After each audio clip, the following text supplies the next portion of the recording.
relation to online and social media, the first thing I'd say is this is not a law-free zone. And I think that's clear from the prosecutions and sentencing. Today we're due sentencing for online behaviour. That's a reminder to everyone that whether you're directly involved or whether you're remotely involved, you're culpable and you will be put before the courts if you've broken the law. Today we're due sentencing for online behaviour. Today we're due sentencing for online behaviour.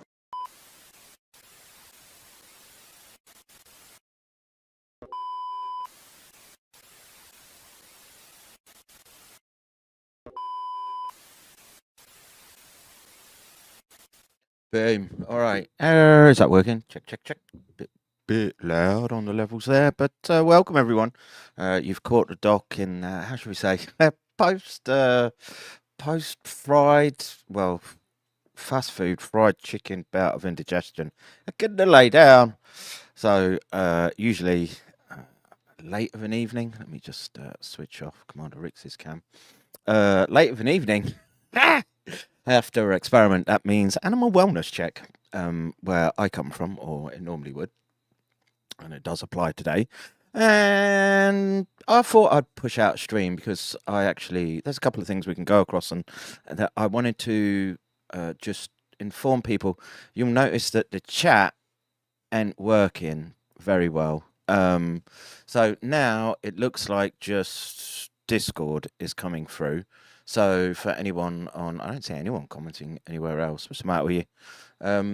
The chat and the wretched plumbing that makes it up in order to get round censorship, etc. And are we in a new phase where the doc's going to be allowed to rant at the camera a little bit more? We don't have to speak about gene transfection technologies. No, we do. But is it such the hot button topic that the controllers would pounce on you like they have done? Twitch seems to work too. Oh, good. I'm glad Twitch is. The astute among you may have noticed that there is a YouTube channel attached. And that was because I had one set up for the hamsters, and I just thought, put the feelers out there, see what happens. And I don't think anyone clicked on it. Kind of glad in a way. I don't see anyone. It's hard to tell. Why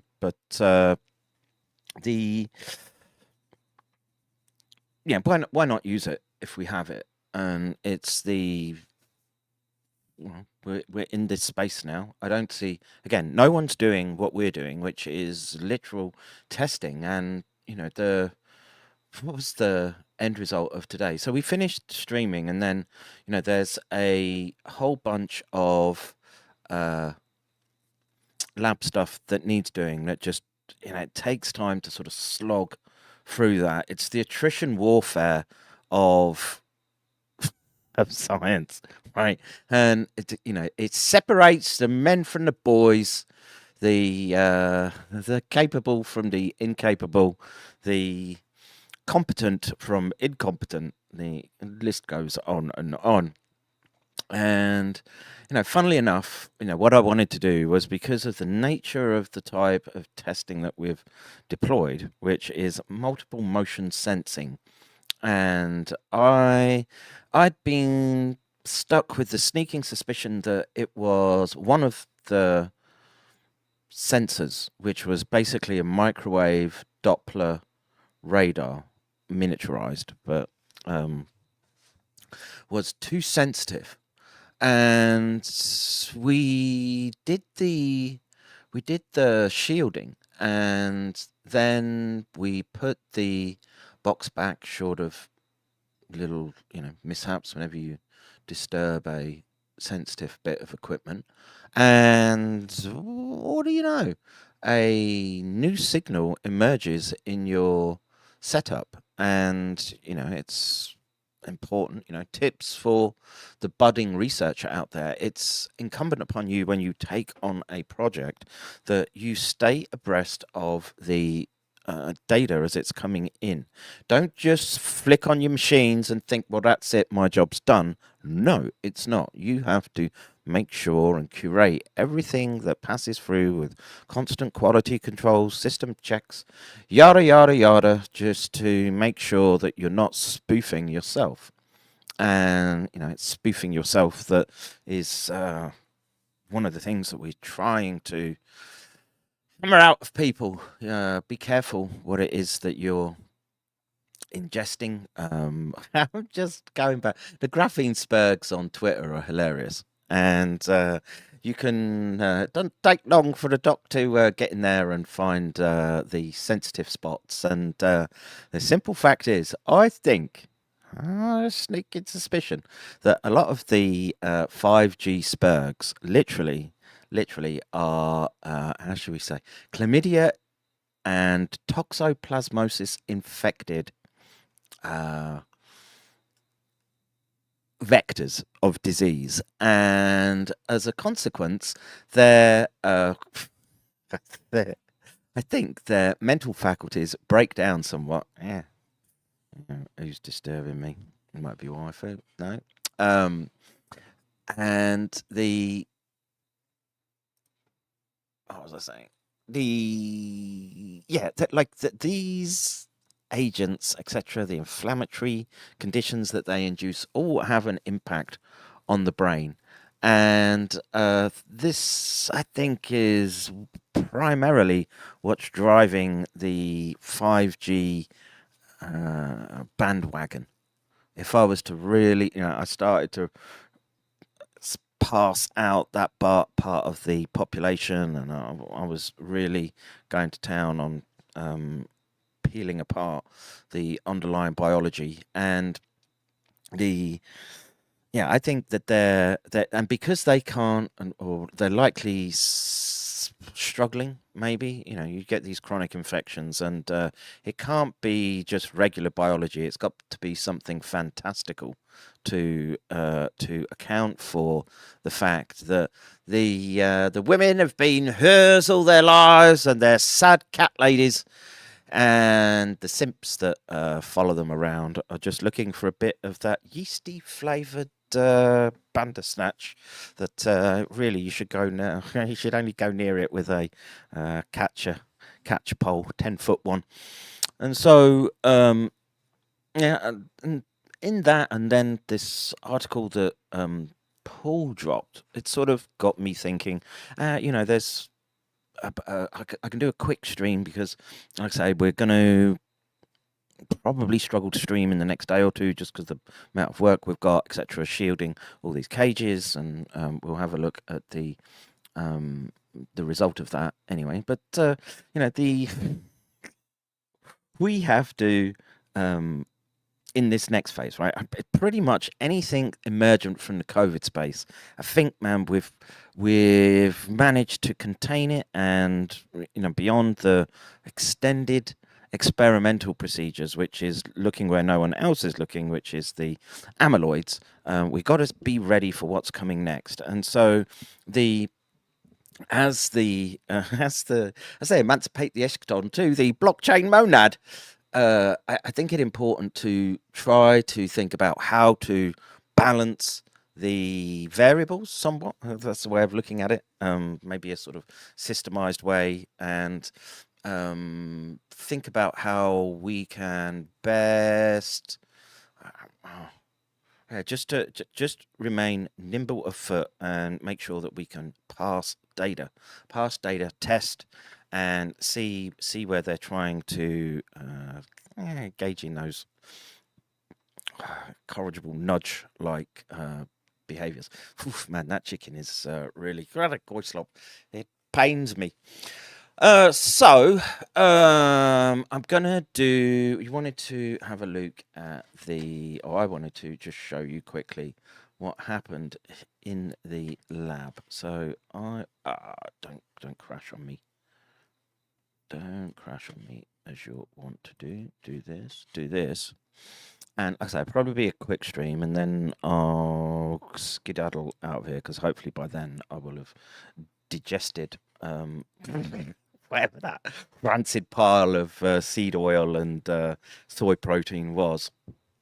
Let's see. Let's do this and do this. And whoops, I can hear a.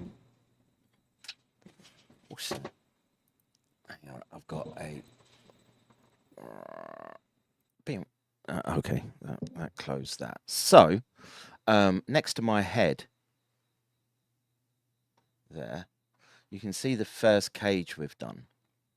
And in this cage, I think belongs the seeds of being able to test more hypotheses. One that literally will fall into the lap of. Where am I? Am I misplaced on the screen? Yeah, do that. Will fall into. I had to change the camera settings as well. I feel like size is all wrong. Does that work? That'll do. That will do.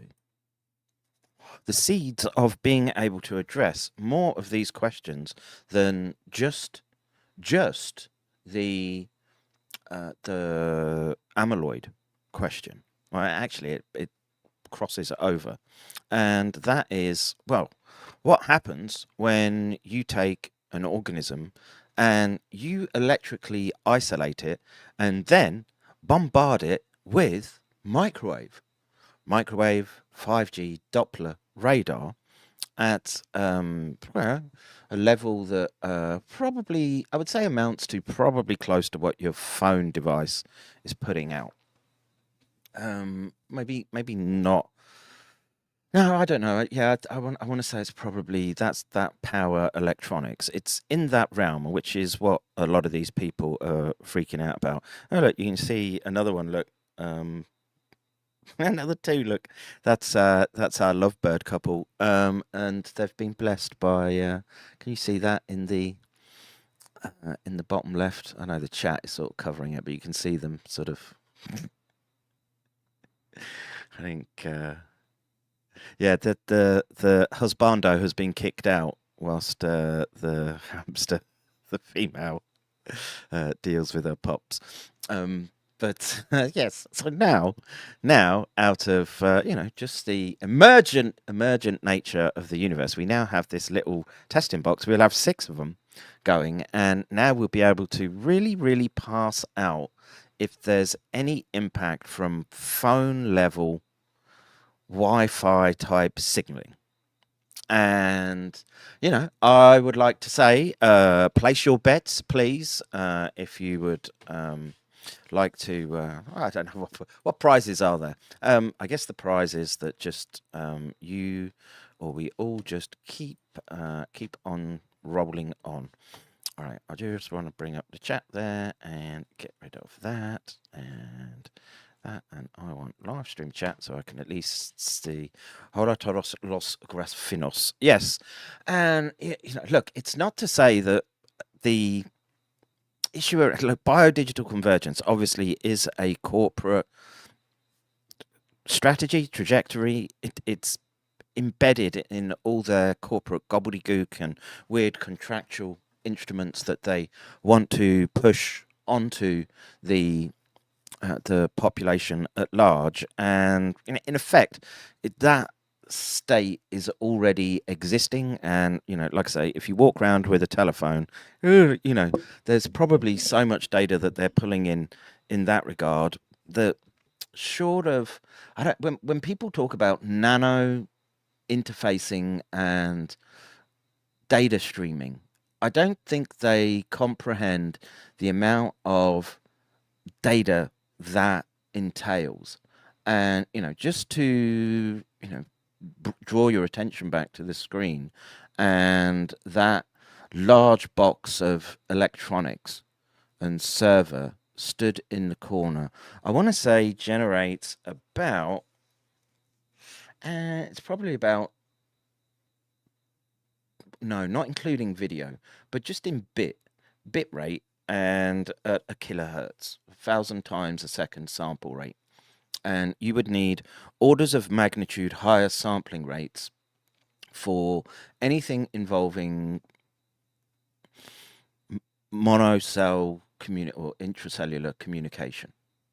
And so in order to do neuronal activity clearly and crisply, you need a bandwidth of, I would work with 24 kilohertz. There were other systems would do higher, but 24 kilohertz seemed to work quite well for what I would do. And you have to pack that into and this gets down to the bit rate problem. So not only is it a bit rate problem in terms of the data that you're acquiring, and you can just argue that in a sense there's it's just ones and zeros. Well, if your ones and zeros are essentially de facto infinite, and then you're timesing by another infinity, and of course, the math is there to do that. I'm not saying we don't have that type of mathematical jiggering and jaggering up our sleeve. I just don't think people are quite abreast of what it means. Now, can you become a node in a larger network? Well, does that mean any more than the node that's in your pocket with respect to the Wi-Fi that you carry around? And again, it's what's deployable in the near term versus sci-fi thinking or fiction, and what they would try to push out with respect to your mind. And so this brings me to Doc, have you ever had a mate kill the pups? I separated the male until the pups are weaned. These two I'm not too concerned about because they're quite well paired, and so I'm hoping that they're a pair match, long-term pair match, and he's not going to eat the pups. The other pair was how should we say, much more spicy romance, and I separated them two. I'm keeping an eye on them, and so far the pups and mother are doing well. And I think all the time there's food, and if mother comes out and stops his blue balls getting too big, I think they'll be all right. And that's how I'm going to look at this. I'm not going to separate or step into anything that would be, how would you say, or perceived as unnecessary or uncaring interventions for their animals. So yeah, that's how I feel about the pair housing and pups. I'm keeping a close eye on it. This is the first time I've ever bred hamsters. I'm a primate man myself. Usually, this rodent lark, like compared to monkey neuroscience, it's a piece of piss. It literally just shows me the value that was baked into the work I did versus the dross that just gets pushed out there with fucking rodents and ever more automated systems that especially as it's got gene orientated. So take that, people to work with rodents. I look down on your work. I am not impressed. And look, if I can make a rodent lab work off just the sweat of my brow and sheer will and the people putting in when needs arise for equipment and what have you, then you all can, as far as I'm concerned. Just make sure you're following all ethical guidelines and have proof of it, like we have here. So back to bit rates and the blockchain nomad, and what is essentially right. You're in an asymmetric war against this technical edifice. that you're surrounded by. You're surrounded by their radio signals, and you're surrounded by their computation, and literally drones that are essentially like the Matrix, where should you cross certain boundaries, a agent will appear and begin to harass you. And so the bitrate problem not only applies to, and this is where I've been thinking, looking at this sort of jihad science approach, right, which is, you know, if Afghanis in the Afghan mountains can fight off the empire, then we can, right? And they do it with fucking sandals and pajamas and rusty AKs. Now, look, could we go in there and fucking fry everything so that life nearly crawls out of that pit that is that part of the world? Yeah, sure. But it seems to me that the universe doesn't seem to quite operate that way.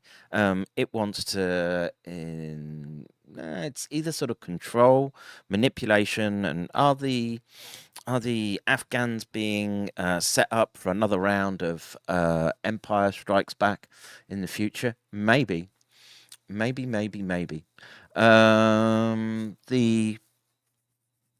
But what you saw was that didn't happen, and to me, that's a sort of tell from the universe that that's kind of the system that you are up against right now. You know, I'm prepared to be wrong about that, but it's just a hunch at the moment. I'm going off some hunches right now, and you know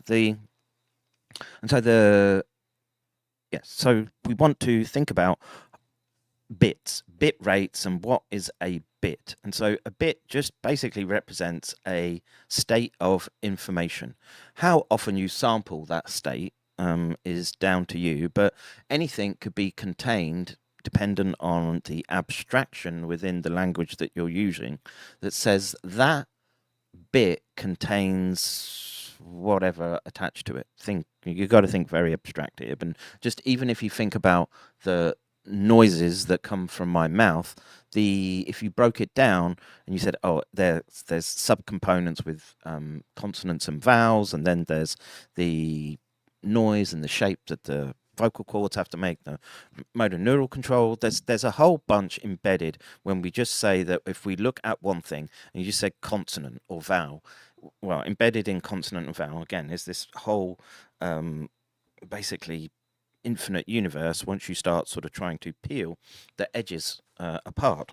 And so we have to think about what are the limiting or our limiting factors, and what does empire wish to achieve, and how does it wish to achieve dominance. And so the dominance is obviously through technical superiority, but that technical superiority we hope is tempered by some sort of universal law that in some way they're bound by. And the let's see, what does that say?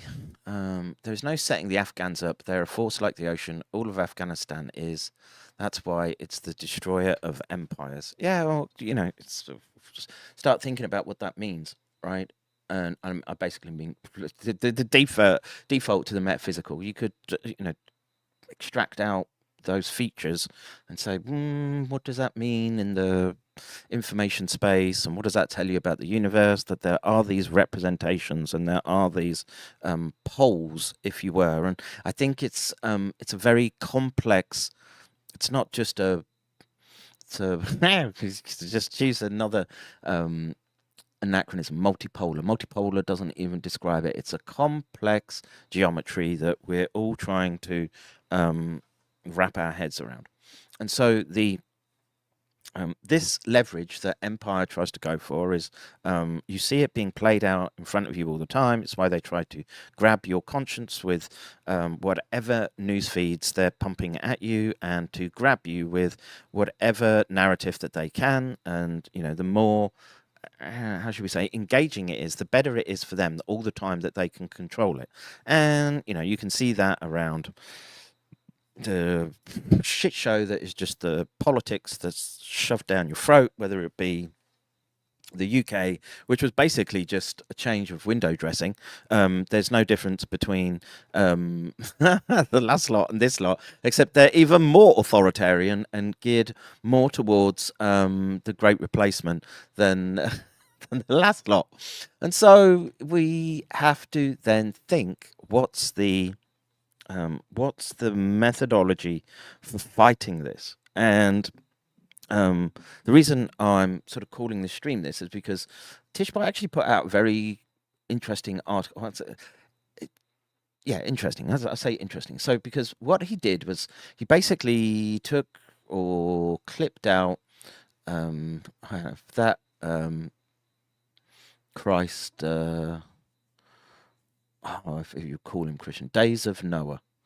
Is that his name? But anyways, he talks a lot about Bible and this, essentially biodigital convergence, all these buzzwords, etc. And what I see is I see a weakness there. I really do, which is that there's a deferment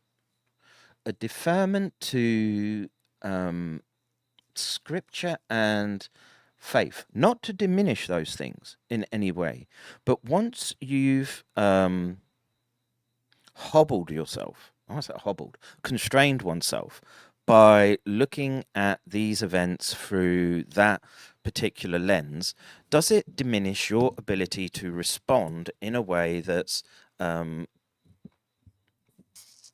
adaptive in this sense? And adaptation has to be a part of your framework as much as any other of the critical, whether it's ethics, morals, spiritual beliefs, etc. All of those things we know are important, and you mess with them at your peril. You can't discard them. But I think we should be able to say, oh, we can look at them and say, is there anything that we can pull from each one of those data sets to come to something approximating a strategy that is useful in the war against empire, technocracy, etc., and all its wicked tools that it would come to bear. Now, this will upset many people as I say this, because it's not going to sound palatable. It's not going to sound palatable at all, because I'm very leery of the technology at play. I am. And whether it's from weaponized amyloids, synthetic biology, viral-like particles, toxic binary chemical agents, etc., right? There is a whole universe out there of items that essentially need cataloging and ranking with respect to threat. And so we have our problem is that when facing the empire, you're essentially dwarfed by their ability to compute and crunch through data. Now, there comes a point where there are diminishing returns, but have we reached that point yet? And I don't think we have. And so this is the reason why I think that this constitutes a more feasible strategy, I guess, as to how to sort of approach what happens next, what does happen next. Well, when the time marches on, the players will slightly change, and I want to say that will the trajectory change? Not for the foreseeable future, because it's driven by a particular mindset that seems to be wrapped up much in messianism. This is something I hope we can all agree on. And so the people who are sort of working around that are probably working with their own models and beliefs in that space, right? And we just, in a sense, it doesn't matter what you believe, it's essentially what the other person believes that we have to take account of in the framework that we're using to approach the problem. And so let's lay out a hypothetical here, which is the following: that in a world where the corporate entities crack the ability to, we'll just say crack the ability to where the computation for the amount of data that they're requiring and deploying is essentially they've blown past it and are just waiting to roll out whatever it is that they think that they need with respect to the tech that people are afraid of. Put a pin in whichever one makes you nervous and say, oh, I don't want to see a world where that is deployed, etc. And we should do our very best to slide past it, so it's not limiting in how you live your lives as a sovereign human being. And so, have we stopped streaming? It's live. That's okay. It's live. Can someone just give me feedback? Because if everything goes quiet, I get nervous. I think we're good. All right. So, so here's where I think we may want to think strategy along this particular direction, which is what I've seen is there is an inordinate amount of ability just in our community that hasn't been a problem, that has not been able to be overcome through just force of will and leaning into the problem. And so if the problem is one of this biodigital convergence and they get to deploy, I don't know, let's try, in my mind, what would be the worst instantiation of that? Okay, so it probably goes something like this: that the brain-machine interface doesn't work when you're trying to use essentially particles that are subject to diffusion constants, whether it be magnetic nanoparticles, active compounds, even targeted molecules. So even if, let's say, you studied something with they had a patented antibody which says we know that that's going to stick to the camera's back. Okay, I don't know, that would bind to a peptide that constitutes the peripheral nervous system, autonomic, sensory, and motor, and can make headway into the central nervous system, such that they can begin to develop the sensor control and haptic feedback that they would want, or you think they'd want, for full body immersion, and then basically, think something along like the Matrix, right? That's essentially the plot line of Matrix. Matrix works because essentially, the way it's envisaged is there's a clunky set of hardware that's hardwired into you as you're born. You basically float in a vat of goislop, and then you're working for the machine, and they pump in a delusion, and that delusion basically is your whole life, and depending on the type of person you are, you might bump up against the boundaries of it, and then you may break through, in effect, go through the looking glass, etc. You take the red pill, whatever metaphor you want to use, and you get inverted, and the world looks radically different, and you kind of knew that there was this external space, and now you've got to find your way through that. And so let's think about how that technology would be deployed. And if I had a worst case scenario, it would be the fact that they somehow deployed a synth bio amyloid interface, right, that works down. So remember, you're working at the peptide amino acid level that then allows you to hook into any manner of all organ systems.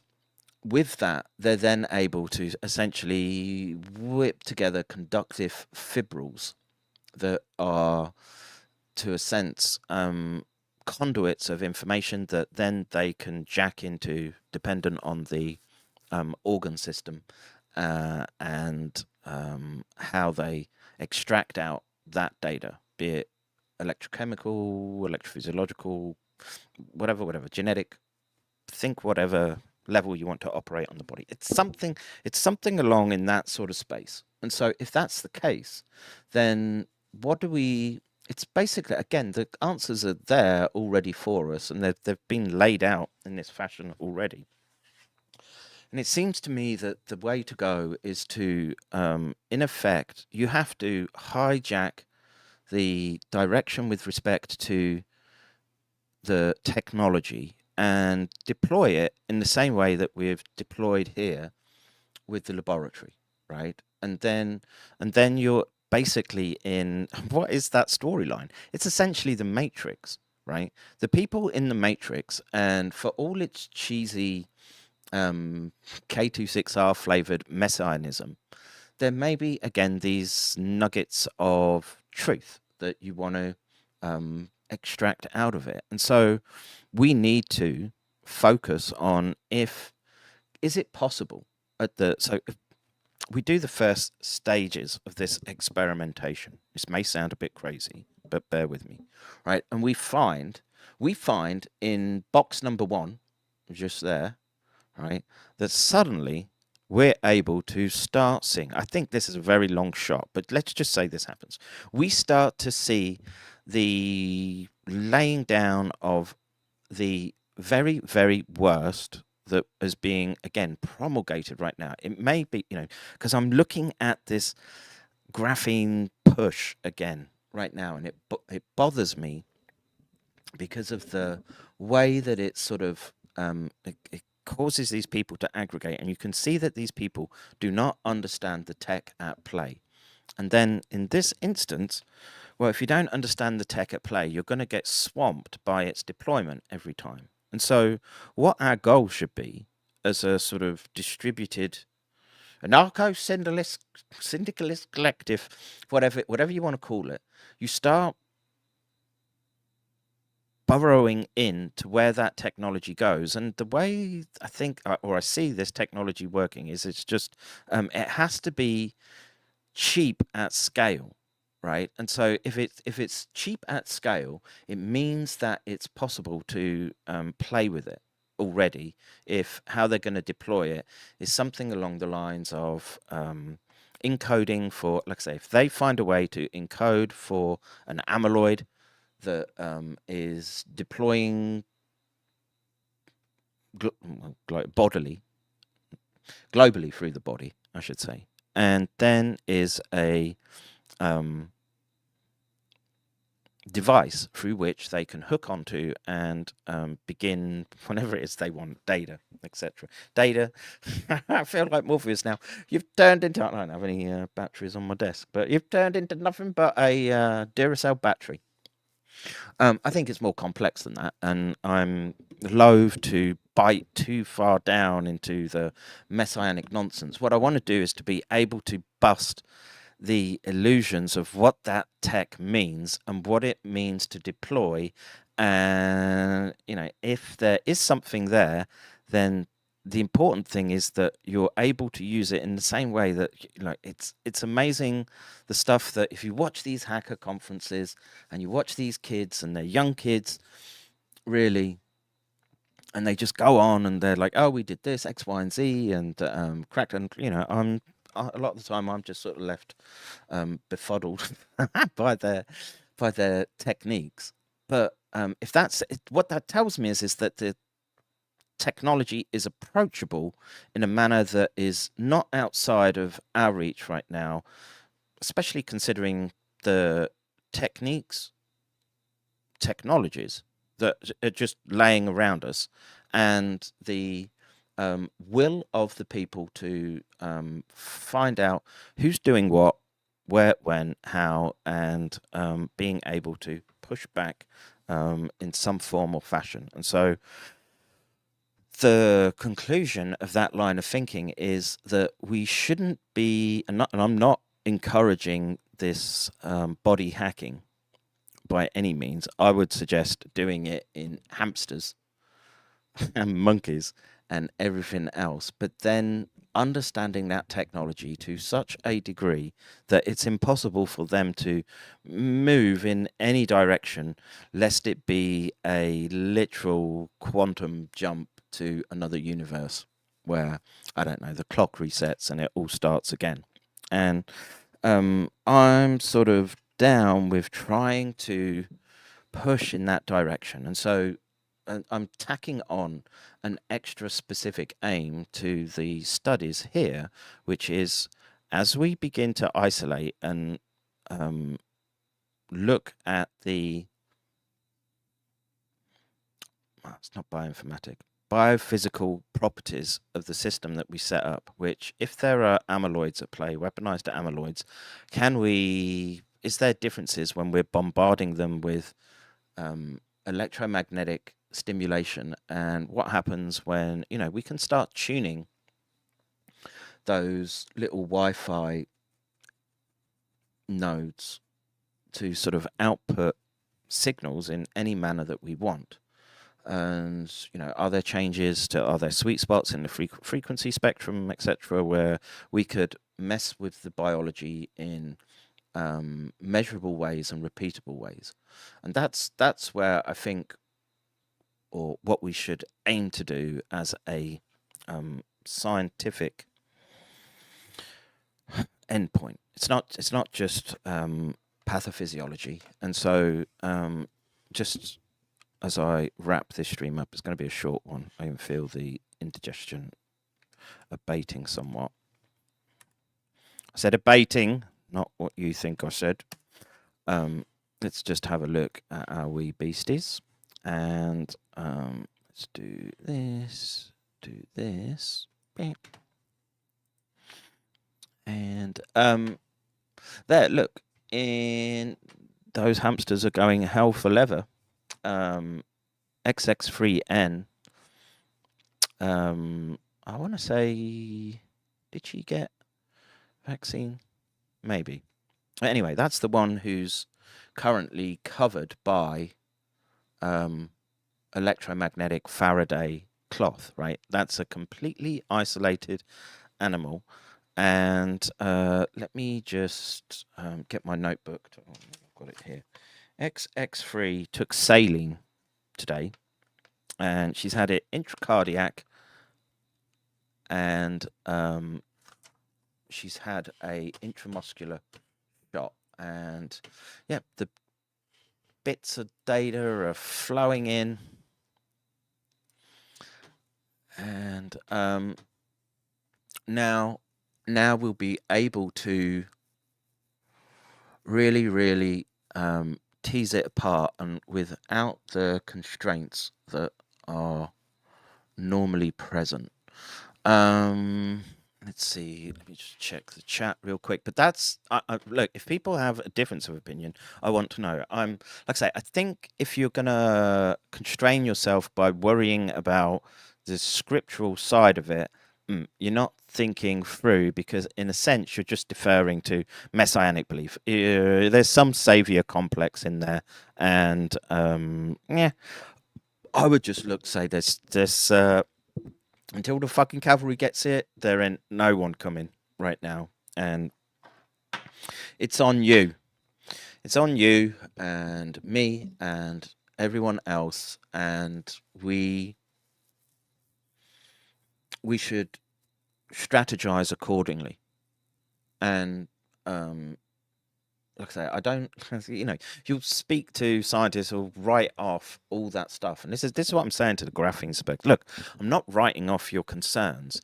I think their concerns are ill-formulated, right? Because look, what's the, again, it's a sort of amplified account, and I think it's amplified again because it goes a particular direction that they don't want you, or they want you to go, right? And that is that you become a node in the internet of bodies, etc., and yada yada yada.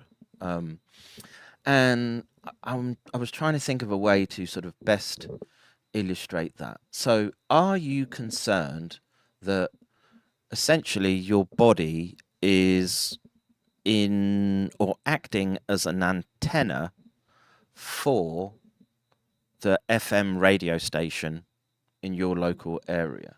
No one really thinks about that. No one's that concerned about FM radio. We kind of understand it. It's not that scary a technology. And I always remember that there was a time, or it's not just one time, but there's been many a time where, you haven't quite shielded yourself properly with sophisticated insulation properties, such that when you try to do electrophysiological recording, you can just, in a sense, brush or touch parts of the equipment, and you'll literally hear the radio get amplified, and that's being amplified through, it's already there, inherent in the field properties that surround you, right? And you don't think about that, and I would encourage you to think about sort of 5G in that respect, right? There's very little, well, it's not very little, but there's a whole bunch there that biologically you're not really, you need specialized equipment. You need a radio, obviously, to tune in and extract out the information. Otherwise, it's inaccessible to you. Now, an internet of bodies is basically saying that because your body does that, and where do those radio waves penetrate? Well, they're kind of passing through you, and depending on the type of waves that they're using, and if they're millimeter waves, the physics says they just can't penetrate that deep. Now, can they think up of some technologies to sort of act as daisy chaining nodes through the biology to get it to a place where they can latch onto it potentially? But right now, you don't really think about it, and but that information is there, and so don't freak out about 5G, internet bodies, etc., etc. There's nothing in it that's of too much concern, except for the contractual bollocks that the corporations would tie you down with, as they basically say, oh, that's our information you're carrying there, and they start charging you for being a node in their network. And then, well, you should find ways to sort of mitigate it, etc. And I don't know, get in some, I gave Charles a lesson in grounding today. And, the error that we had was, very illustrative to me. And it kind of got me thinking along these lines that I thought, I'll stream about it, which is, like I say, we sealed up our cage. I'll go back to that. And, the bit 9 that you can see there, where if you follow where my arrow is, was basically, but that's the microwave sensor in this cage where you can see the wheel going. And we sealed it up and didn't change anything, and that we would get this chirp along the circuit, and that I was like, that doesn't seem right. And so I could pick it out because it's the middle of the day, hamster's not active, no other signals are active, and then you sort of run through any sort of troubleshooting mode that you would normally try, and nothing seemed to resolve it, and I was gassed out at the end of the day. And then I'm just sitting there, and I was sort of talking with Charles, and I was like, what could it be? And then I was like, well, what have we done? And I basically explained to him what are shields, antennas, etc., and what is what's the term for it, where you basically have a circuit that is operational. Browser is just that goddamn blick. Let me just restore or Google. No, we don't need Google right now. Well, I do actually, because I want to keep the chat open. So, where's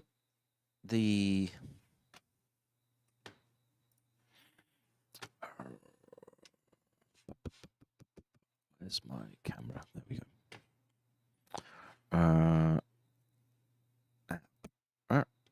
Has the internet gone down?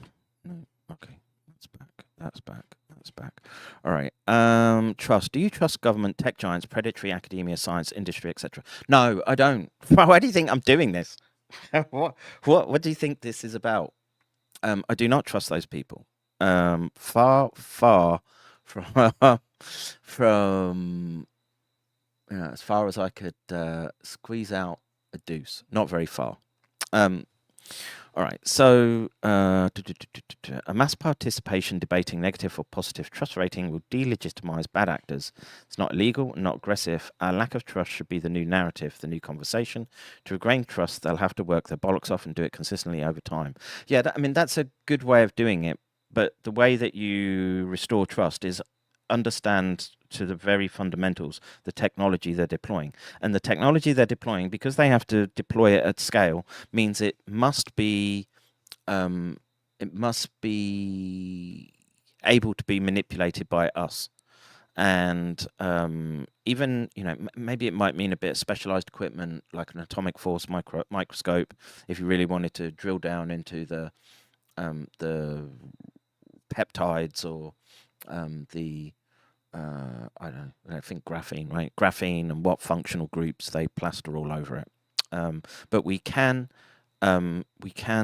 do that, and I think that's again achievable within our aims. So before this broke down, I was talking about Charles, and I was giving him this lesson. I'm trying to remember the name of this circuit. There's a special condition in electrical engineering where it's this isolated circuit, but it basically doesn't operate as an antenna or a shield because of or any other circuit, because it doesn't have the pathway to ground. And I was explaining to him that, well, it sort of dawned on me as I was explaining this phenomenon that maybe what was happening was that we had the box, and because there was nowhere for it to go to ground, the microwave is basically pulsing out energy, and it's having a job to dissipate because we've wrapped conductive cloth around it and essentially put an insulator between it and the metal or the fabric, the Faraday fabric that's surrounding the cage. And so it's sort of building up charge, and then basically that's beaming back, and the